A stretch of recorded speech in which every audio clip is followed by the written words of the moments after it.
Hi everyone, so today we're going to have the introduction to biochemistry. Here are your learning targets. At the end of the lecture, you should be able to define what biochemistry is, identify the key events in the history and development of biochemistry, describe the biological molecules, distinguish the basic structure of proteins, nucleic acids, lipids, and carbohydrates, and finally identify the general functions of biomolecules in cells, including their structural and functional roles. So what is biochemistry? If we're going to dissect the word biochemistry, we're going to have two words. First is bio and chemistry. Bio means life. That's why we have biology, the study of life. And chemistry is the science of matter and its interactions or chemical reactions. Therefore, we can define biochemistry as the study of life's chemical reactions. Now, other books would define biochemistry as the study of chemical processes within and relating to living organisms. Now, take note, living organisms. It doesn't say human beings. Biochemistry includes or covers animals and plants. Basically, we can say that biochemistry is the study of life at the molecular level. Now, in biochemistry, we're going to study four biomolecules, namely the proteins, the nucleic acids, the carbohydrates, and the lipids. So here we're just going to have an overview. And in the next videos, we're going to study them one by one. Before anything else, let's have a brief history. Biochemistry is not entirely new. Okay, it started way back in ancient history. Ancient Egyptians used biochemistry in making tea. The same goes in the ancient Chinese. And this one is the ancient Greek. So they've been using biochemistry to make herbal medicines. But they don't know or they don't understand the processes. Now, in the Middle Ages, there have been alchemists who started doing experiments. In this picture, you will see an alchemist doing a distillation experiment. In the 14th century, there were advancements in anatomy and physiology. Scientists named Paracelsus introduced the idea that disease could be the result of chemical imbalances in the body. Then in the 18th century, Anton Lavoisier was named as the father of modern chemistry. Or actually, it's just lately. But yeah, Lavoisier identified the role of oxygen in combustion and respiration. So this laid the foundation for metabolism. Now, in the 19th century, Frederick Waller was able to synthesize urea from ammonium cyanate. This one challenged the vitalism theory. The vitalism theory states that organic compounds cannot be made from inorganic ones. Then we have Louis Pasteur, who demonstrated that fermentation and metabolic processes are carried out by living organisms. In 1987, Edward Buchner was able to discover cell-free fermentation. So here he used yeast. In the 20th century, Harden and Young elucidated the biochemical pathway for alcoholic fermentation. And then in early 1900s, the discovery of vitamins. And then 1902, Emil Fischer was awarded the Nobel Prize for his work on the structure of proteins and enzymes. Okay, so later we're going to see the structure of proteins. And then, very important, 1903, Carl Newberg coined the term biochemistry. He said that biochemistry is the chemistry of life, the chemical reactions happening in our lives. In 1912, he proposed a chemical pathway for fermentation. And in 1913, Leonor Michaelis and Maud Menten published a paper describing the properties of enzyme-catalyzed reactions. So this one gave birth to the Michaelis-Menten equation, which we will discuss soon. Now, here in the late 20th century, the development of genetic engineering took place. Then we have the Human Genome Project. And then up until the present, the advancement in metabolomics and proteomics. Again, we said that biochemistry studies the chemical reactions at the molecular level. But biomolecules, they don't only work at the molecular level, or they don't just do their work at the molecular level. They are also markers. Okay?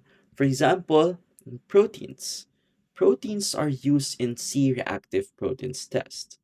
So this one will show the inflammatory diseases. For example, if your test is high, it could mean you have inflamed joints or organs.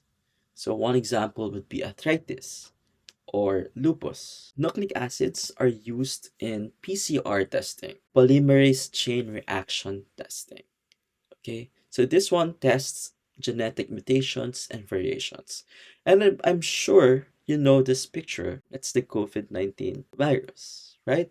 And then we have the carbohydrates used in blood sugar testing to detect your glucose level or the sugar level in your body. And then we have lipids. We have the lipid profile test. So it could detect, let's say, atherosclerosis. Atherosclerosis is the deposition of fats in your veins, which could lead to heart attacks. So the question is, why biochemistry? Why is it important? As mentioned, it is important in healthcare, in diagnosing and treating diseases. Nutrition promotes health and well being. Genetics, we have now the personalized medicines, right? Pharmaceuticals related to healthcare. Biochemistry is used in drug development. And lastly, environment. Using biochemistry, we can see the contamination levels of the soil. Now, let's talk about the different biomolecules. Let's start with carbohydrates. Carbohydrates, these are your sugars. Here in the nutrition facts, you will see that total carbohydrates 4 to 6 grams. Then you have dietary fiber. These are the carbohydrates that will help in digestion. And you will also see sugars. So you have 2 grams added sugar. That's from your carbohydrates. The main function of your carbohydrate is to store energy. Okay, it is the body's energy source. And carbohydrates are the most common organic compounds. So, since it's an organic compound, the elements present are usually carbon, hydrogen, and oxygen. And they are in 1 is to 2 is to 1 ratio.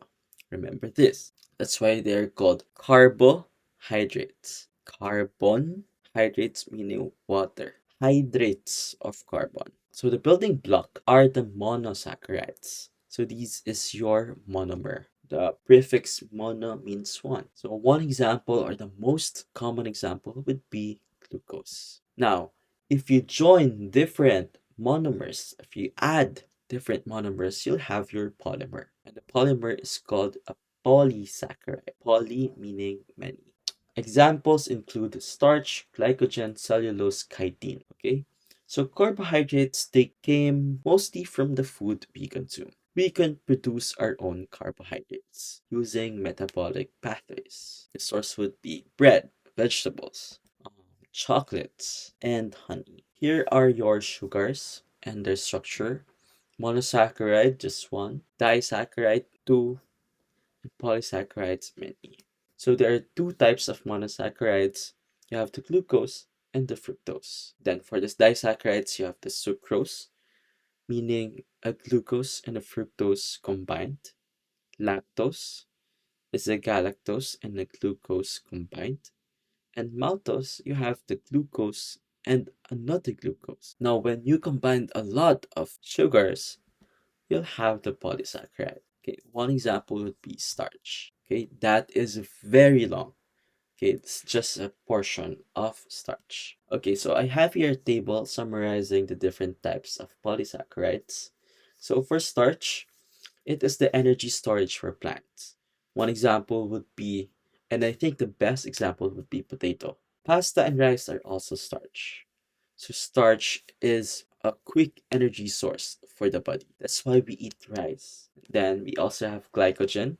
It is the energy storage for animals. And you have to remember that it is formed in the liver, followed by cellulose, which gives structural support in plants. They are mostly found in the cell wall. We also have the chitin, which provides structural support and protection. They are found in the exoskeletons of the arthropods and the fungal cell walls. Next, we'll have the lipid. Next, we'll have the lipids. These are your fats. Okay? And as you can see, you have here a saturated fat and a trans fat. Okay, when we say saturated fat, meaning it's a fat that doesn't have any double bonds in their structure. Later, I'm going to show you.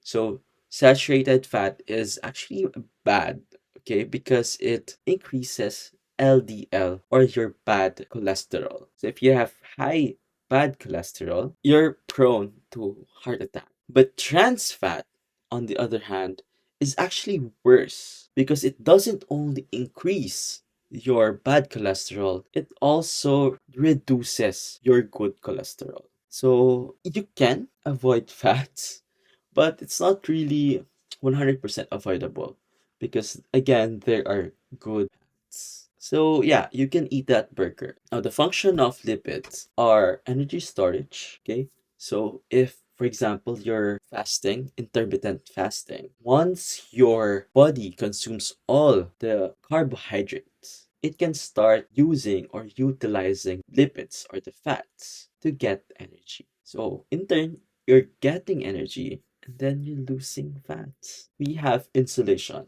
So if you notice, people who are horizontally challenged, they don't get cold easily because they have a lot of insulation in the form of adipose tissues. And then, most important is that they make up the cell membrane. So the common elements found are carbon, hydrogen, and oxygen, but sometimes they have phosphorus. So the building block or the monomers are fatty acids and a glycerol. The polymer would be triglycerides, phospholipids, steroids, which we will discuss soon. So lipids came from the food we consume, such as oils, butter, avocados, and nuts. This part is very important. You should know that lipids are hydrophobic. And of course, they do not dissolve in water because, again, they are water fearing. That's why if you eat oily food and you just wash it with water, they don't get removed, right? You have to use dishwashing liquid because dishwashing liquid is a surfactant. And there are two types of lipids. Again, as mentioned, you have the unsaturated and the saturated lipids. So saturated lipids, as you can see in the structure, this is linear. Okay? It's straight here. And you don't see a double bond in the longest chain. Saturated lipids are solid at room temperature. Best example would be butter. So they are predominantly found in animal fats. Unsaturated lipids, they have at least one double or triple bonds. Because of that, they are liquid at room temperature. Unsaturated lipids, they are mostly found in plant-based oils and oily fish. Next, let's have the proteins or the building blocks, the green one. Okay? So this is why people who go to the gym eat a lot of proteins because it builds muscle. They build us up. Now, the function again is for structural support. It catalyzes biochemical reactions. So these are called enzymes. Enzymes are proteins, by the way. They transport molecules in and out of the system, and they also function in communication between cells. So these are your hormones and receptors. Finally, proteins also help in the immune response. You have the antibodies. So your hair, nails, muscles, they are all proteins.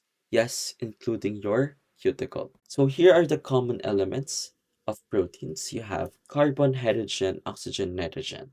And some or a few proteins have sulfur. So the building block of proteins are amino acids. And there are 20 amino acids. 9 of them are essential amino acids, meaning your body cannot produce these amino acids. That's why you have to get it from the food that you consume. 11 of them are non-essential amino acids. It's not important for you to take this from the food that you eat because your body can produce this. And then the polymer would be a protein and a polypeptide. Sir, what's the difference between protein and polypeptides?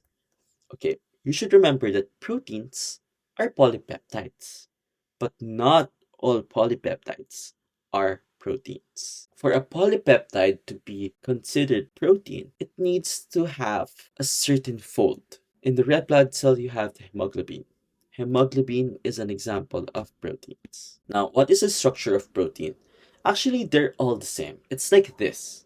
You can see the nitrogen, carbon, oxygen, and the bonds. So the bond that connects these elements are called the peptide bonds. So the only thing that differs in each protein are the amino acids or the R group. Now there are four structures of protein. First is the primary structure. As you can see, primary structure is just linear. So you can think of it as the friendship bracelet. Then if you fold this primary structure, you'll have the secondary structure. Okay? So a secondary structure that looks like a spiral shape is called the alpha helix. However, if it looks like a folded one, it will be called as a beta helix. For the tertiary, you just have to fold the secondary structure again. It is the 3D structure of polypeptide chain, and they are held by different forces like hydrogen bonding, etc., etc. And finally, you have the quaternary structure. So this is when two or more polypeptide chains come together. So proteins have quaternary structures. Lastly, we're going to have the nucleic acids. This is the genetic material. It doesn't necessarily come from the food because nucleic acids are basically in our body. But yes, we can still get nucleic acids from the food that we eat. So the function of nucleic acids are the following. First, storage and transmission of genetic information. So heredity. Then you have protein synthesis. For the elements, it contains carbon, hydrogen, oxygen, nitrogen, and phosphorus. The building block of nucleic acids are the nucleotides. So this picture shows a nucleotide. And a nucleotide is composed of three things. Again, it must be composed of three things. You have the sugar, phosphate, and the nitrogen base. So the sugar here is the pentose sugar. Why pen? Because you have 5 carbon. 1, 2, 3, 4, 5. And the suffix "-os", meaning it's sugar. Then you have the phosphate group and the nitrogen base. Now the nitrogen base differs. If you have DNA, the nitrogen base would be adenine, thymine, guanine, and cytosine. But if you have an RNA, your nitrogen bases would be adenine, guanine, cytosine, and uracil. Okay? And then if you have a lot of nucleotides, then you will form DNA, which is the genetic material, RNA, which is the recipe for protein, and ATP, which is the energy currency of the body.